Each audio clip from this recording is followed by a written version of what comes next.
Hi Class 2, it's me again.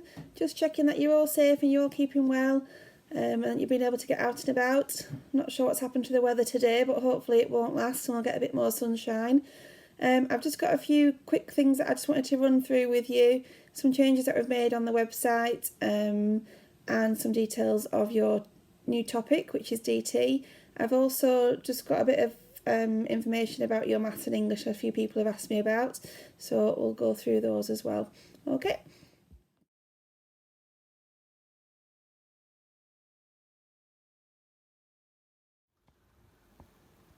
Just to let you know, I've just added a few bits to the class page on the school website that I just wanted to have a quick talk through for you. So if you come to the home page of the website, go on to Pupil Zone and then scroll down to Class 2. You can do this all on a phone or a tablet as well. And then if you scroll down the page, ignoring my video from last week, we've got the home learning section. So in here, you'll see it's got week commencing the 27th of April and then the days of the week. If you click on each tab, you've got all the documents there that I've been sending you via email. So going forward, every Sunday, I'll upload those for the week ahead. At the moment, they're all there until the end of the week. If you do want to get ahead with those, or if you want to print anything off in advance, you can do. So I'll include the phonics, English, maths, any topic, and any PE challenges, anything else that I think will be relevant that I send out through my daily emails will be uploaded into there. Also on the website, on the web page, if you go further down the page, these were the documents I was talking about last week, just explaining the maths and English resources, and then you've got all the useful web links as well on there, so do please check them out. You'll be able to access any of the websites just by clicking on the links.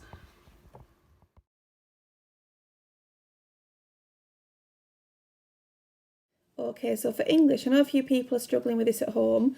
I know this is one of the struggles that I have with my little boy. He just does not want to write anything, is not interested in it whatsoever.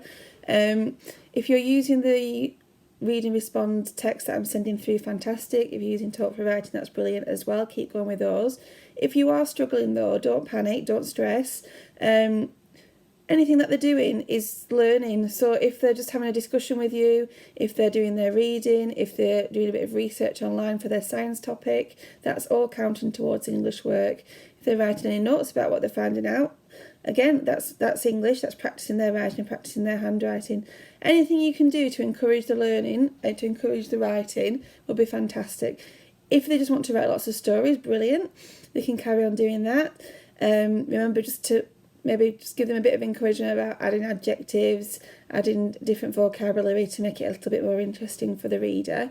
We did a lot on that in school before we broke up.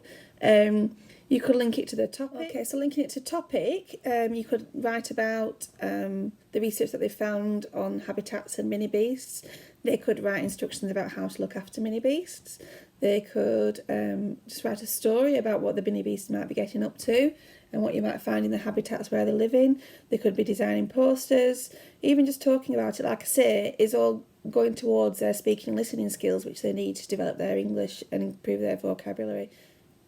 I would also suggest, if you are struggling or if you're finding things a bit difficult for children not engaging with their learning, just spend short bursts of time with them, 10-15 minutes on a topic, having a bit chat, writing a few sentences is more important if they're interested in that time than spending hours and hours not getting anything out of them. So you use your judgment, think what's best for your child, and just take it from there. Don't worry that you have to get through everything on a daily basis. These are just ideas for activities that you can do.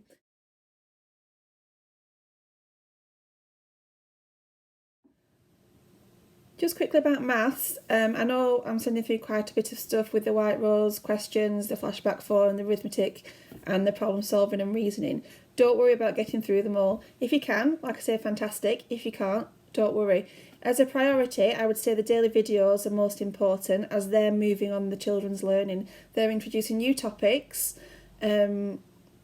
regularly, and the same with the BBC videos. So if they can at least watch a video just to pick up some new terminology, some new learning, that would be fantastic. And then everything else, if you can fit it in, great. If not, don't worry at all. Maths is used in a whole circumstances in everyday life. So even if you're just baking a cake, children could help you with the measure maybe. If you're out and about, you could be talking about, I don't know, the largest trees or the shortest trees, which things are further away. Could you measure in steps? How many steps do you think it might take you to get to the next lamppost? Lots of different things like that. If you're working out, you could give them some money, some change, and see if they could work things out using that. You could ask them maybe set up a little tuck shop. I know I've seen a few parents doing that, where children have to pay for things throughout the day for treats that they're wanting. Even playing with the toys, if they could share things out between their toys. You could use the Lego to work out fractions of things. I know you have the 8-bar blocks, and the fraction of those, what would be a fraction, would be one of the smaller blocks. Anything you can figure out at home. Again, it's all learning to the children. So don't worry about if they're not sat filling out a worksheet, that they're not doing anything, they will be learning something. With the White Rose videos and the BBC ones, if you can make things practical as well as looking at the video and doing the worksheets, that would be even better.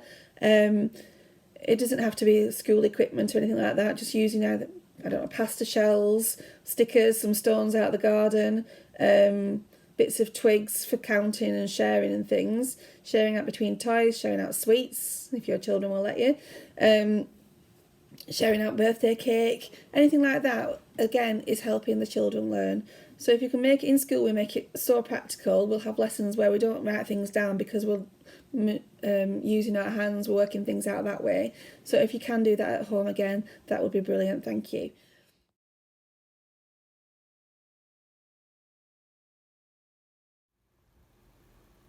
Okay, I just wanted to share this document with you, which is on the website and which I'll be sending out to you today. It's just an introduction to our next project, which is design and technology, looking at bug hotels. I know in science we're looking at habitats and mini beasts, so I just thought this one would fit in quite nicely. This document is just an overview really of how we would normally deal with the design process through school. I'm just going to talk you through what we would do in school, and you can take from it what you need to do at home. Don't feel like you have to fit in every step, don't feel like you have to do every activity. They're just ideas and guidelines for activities again. So first thing we would do is we'll be looking at the brief, and the brief for this activity is, can you design and make a bug hotel? Then we evaluate, we look at existing products, we see what's about already. There's some absolutely massive ones, and then there's some teeny tiny ones as well. You can have a look at what's in there. Children can talk about what they like, what they don't like, what they might change, and based on this they then set up a design criteria. Using the research that they've done on habitats and mini beasts, they could look at what type of things they like dead leaves, living under rocks and things, so their mini beast hotel would need to include some of those things as well, and that's when they come up with a criteria. And then based on that criteria, you'll then look at a design. So that's the point where you'll design what you want your mini beast your bug hotel to look like, label it with what it's made from, think about different materials you might use, and then you can make it. Some of the designs are usually pretty wacky and something that would never be able to make. If you can make it, fantastic. I know not everybody has a garden, not everybody has a yard. If you're out and about when the weather's a bit better, you can maybe do it in some woodlands. If you do have a small space, there's some ideas here of some smaller designs that you can make. I think I've seen one that you can make in a bottle, one that you can make with a couple of bricks and a few stones. So don't worry about the size and scale of it, just do it. Again, do whatever you can. But whatever you do, please remember to take lots of photos. And then once you have made it, let's evaluate it. What did you like about it? What you didn't like? Did it fit in with your design criteria? Okay, if you've got any questions about that at all though, just please email me and we'll talk through it. I've got some useful information at the end there just about mini beasts and their habitats and the types of things they like. There's a website link as well for the BBC, just again reiterating what they've been learning in science, and then some details about some good materials that they can use.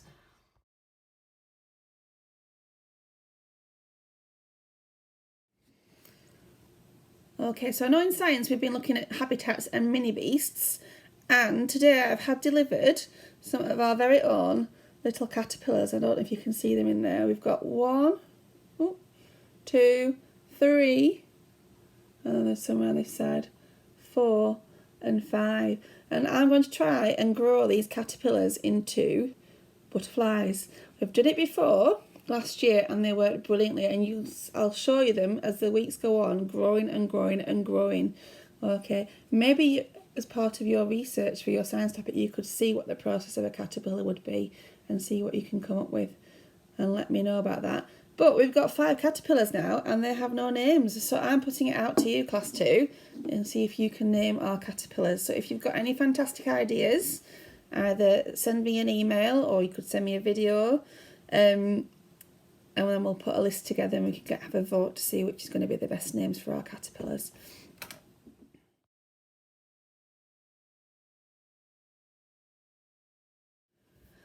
I know lots of you are missing your friends, and I know lots of you are missing being in school, and I am as well. It's all a bit rubbish being at home.